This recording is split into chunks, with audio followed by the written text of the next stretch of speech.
Pitsch with Maximus Fitness. I'm a national competitor. I've been competing for quite a while, since I was about 25 years old. I'm 39. I'll be 40 this August. I'm done. My first overall win was in 2011 with the Mr. Grand Rapids. In 2013, I worked with Tom Platz. He was my coach.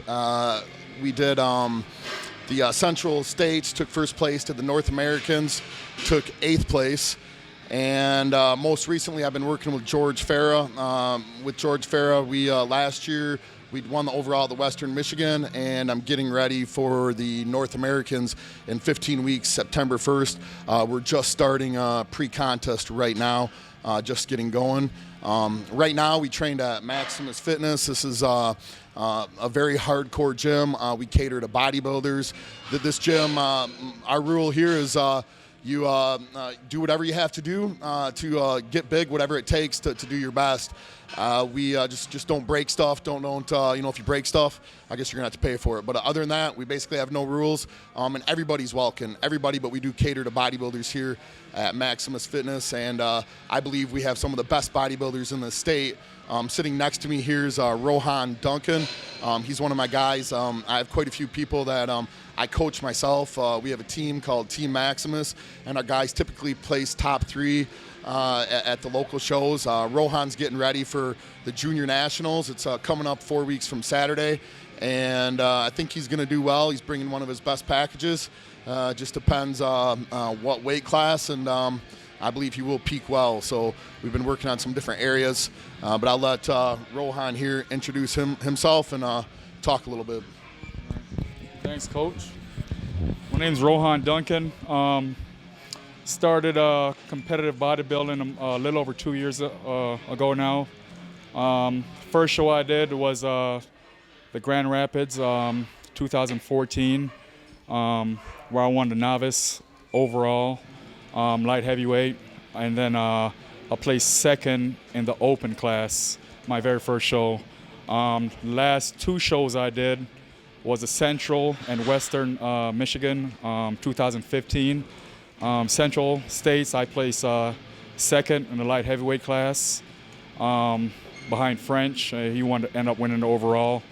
And then 2 weeks later, I competed in the Western Michigan, where I again placed second in the light heavyweight class, behind Clarence. Had a pretty good off season. Currently, I'm getting ready for the 2016 Junior National.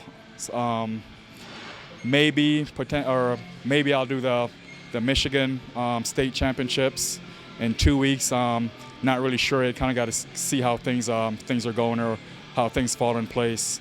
But yeah, right now my main focus is the 2016 Junior Nationals, where I'll be competing in either light heavyweight or middleweight. Again, we just gotta kind of see how things fall into place and see what happens, where I look my best. My current weight is around 193, 195, and I am just under 5'10".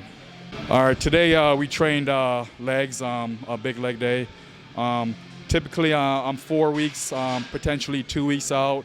The thing with what I try to do, I pretty much go heavy as possible, or as heavy as I can, leading up right up until the show 2 weeks out. I just go as heavy as possible to try to keep the size I do have. Another thing we do typically almost every leg day, we go heavy, but we also get the volume in. First movement we started off with today was a seated hammer strength leg curl. Pretty much just some warm-up sets to warm the knees up, warm the legs up, get some blood flowing. Then from there we moved over to the front squats. That's a very good movement. I really like that movement because it's pretty much isolated to the quads. It's pretty much all quads, no hamstring, no glutes involved. It's the straight quads. Worked up to some pretty heavy sets. Started off with the bar for 12 to 15, I forget. Then went up to 1 plate for 12, 2 plates for 12, 3 plates for 10, 4 plates for 6. I wanted between 8 and 10, but I was feeling kind of fatigued. My energy level, my strength was kind of low today. So I got 4 plates for 6, and I wanted 5 plates between 4 and 6, but that didn't work out. I ended up getting 1 rep. Then from there, moved over to the hack squats. Today we only did sets of 10. Started with 1 plate, then worked up to 5 plates. A plate each time, each set, and I think we got 10 reps apiece. Then from there we moved over to the leg press. Again, worked up a plate each set. Started off with 2 plates, worked up to 6 plates, and the sets we're doing 20 reps each set for that exercise. Then from there we moved over to the back squats, regular back squats. Started off with 1 plate, just kind of like a warm-up movement for that exercise, kind of getting the body used to that exercise. Then we put 2 plates on, and we wanted, typically we go 3 plates at the end of a workout, 3 plates for 3 sets of 10. But like I said again, the energy level was kind of low today, strength level was kind of low, so we only went up to 2 plates. Wanted 3 sets of 10, got 2 sets of 10. My last set, I only got 13 reps. John here got the full 3 sets of 20 with 2 plates. And then from there we moved over to the hammer strength, leg extension, and that's no specific sets or reps for that. Just going until failure, until pretty much you can't go anymore. So let's pass it on to John and let him maybe explain a little bit more in detail of the exercises and what they do and the purpose of the exercise today. Yeah, today I call it insane leg day. It's where we go real hard. It's got a quad emphasis. Typically, a hamstring is a weaker developed area on a lot of bodybuilders, including ourselves. The hamstring's the area that we both want to bring up, so we always do some hamstring movements. We did a little bit less today. We were getting a little bit fatigued. A lot of times we finish up with some stiff leg deadlifts, maybe do a little bit more hamstring, but like Rohan said, we did the front squat. It's very quad, emphasizes the quad. It's good for the low back, doesn't put as much strain on the low back. He went through all the movements. I think he explained it real good. Another thing is the outer quad sweep. The hack squat really emphasizes the outer quad sweep. This workout we did a lot of different movements. Traditionally, our workouts, insane leg day. We do Tom Platz style workouts where we'll just go straight to the back squat. We'll literally back squat for almost an hour straight. Just keep on going, high reps, heavy weight until there's nothing left. We'll do a little bit of hack squat, and then we'll do some lying leg curls. But today, we did something a little bit different. We do like the front squat. Rohan he's got some great strength for his size and his weight. He's very, very strong with legs in the squat. I've never seen a guy his size, bodybuilding, as lean as he is, doing a 500-pound front squat. Today he was a little bit off on that, but he's 4 weeks out. He's lean and he's a little bit fatigued, but with his weight and legs, he definitely is very strong in that area. Okay, one of the main body part that I wanted to bring up this off season is were my legs. Obviously, that everyone probably says that, but my legs are. I'm finally getting comfortable with my legs. That's the main focus point on my legs. My outer sweep, hamstrings from the back and from the side, and also in that meaty area right there in the center. So I've been literally like killing my legs from all angles. Like I said, the hamstring, we have a separate hamstring day that we do, and then we have a quad emphasis day, which was today, where we just mainly focus on the quads. We hit a little bit of hamstring, but the main focus for today's leg day were the quads. Another area I wanted to bring up was my back, particularly my lower lats. For that, we've been just doing a lot of pull-ups, a lot of rows, a lot of reverse grip pull-downs, a lot of Smith machine rows, stuff like that.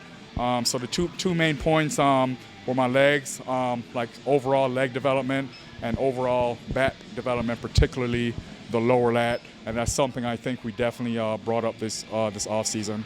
So.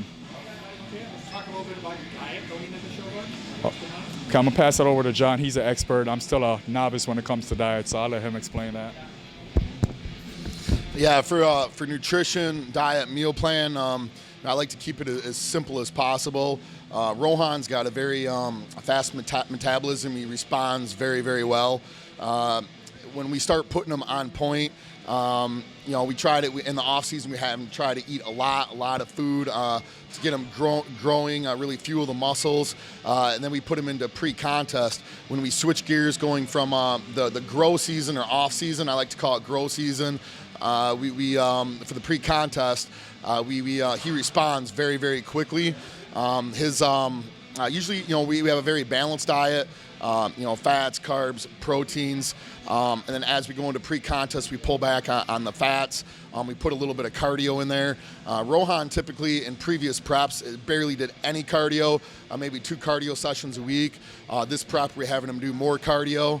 I don't think he likes it too much, but he's doing it. He's getting it done.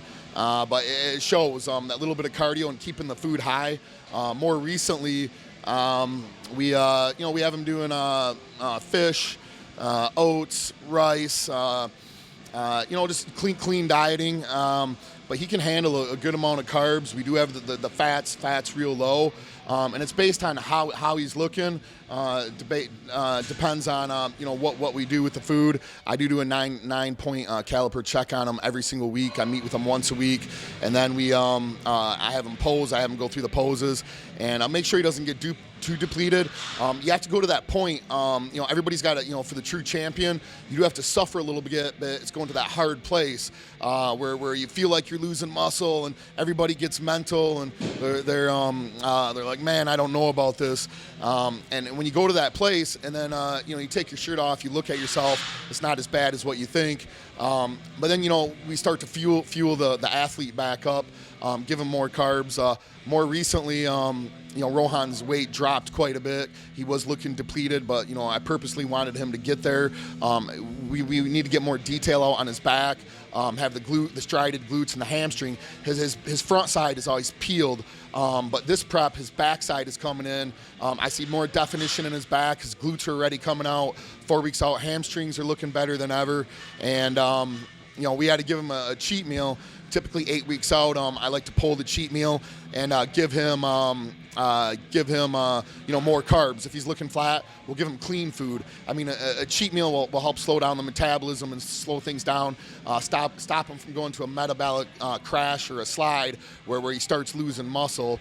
But with his program, the amount of protein he's eating, and his entire program, one thing I definitely try to do is have the body. It's a bodybuilding show. You want to have muscle. You don't want to look like an oyster on stage. You don't want to be shriveled up. A lot of guys come onto that stage and they over diet. It's too much. Right now, he's 4 weeks out. I actually put fruit back in his diet. He's eating a banana. He's eating an apple. He's eating a lot of carbs. I mean, I can't believe how much food he's actually handling right now. But with the amount of food, I'm going to pull it back out here pretty soon, and he's going to respond like crazy. He thinks he looks good right now, which he does. But the way we view ourselves, you can even be better. When as a coach or someone else looking at you, they can push you to that point where it's just that, it's bodybuilding is very competitive. You got to have that really thin skin, be an anatomy chart, to be that champion look. But sometimes that's what's nice about having that coach. You listen to the coach. I use George Farah right now, and what he tells me to do, I do it 100%. And a lot of my athletes, most of them do it 100%. That's why our athletes do good. If you don't follow the program 100%, you're not going to look 100%. The athlete is as good as the coach listening to the coach. So I'm really proud. A lot of my guys really proud of Rohan.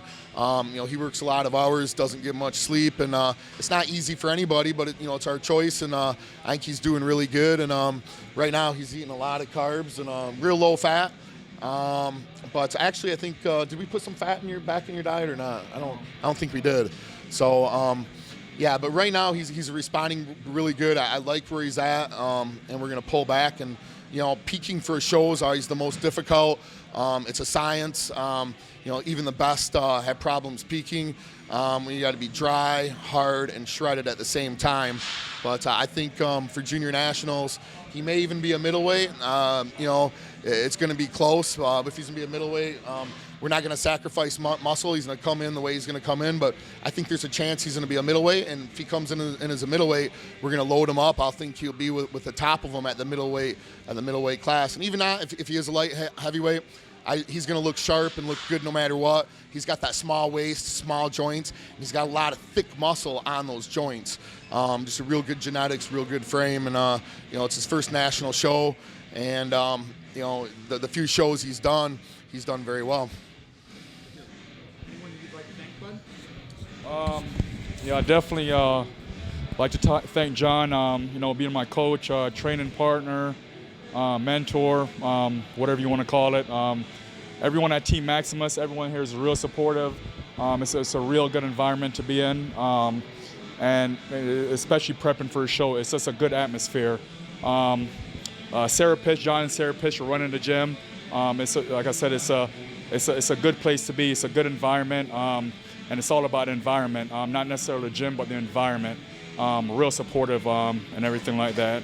All my friends and family that support me, all my co-workers that support me, they know who they are. So I have a very big support group. A lot of people are rooting for me and cheering me on, and they support what I do. So just thank you everyone that's helped me out. So.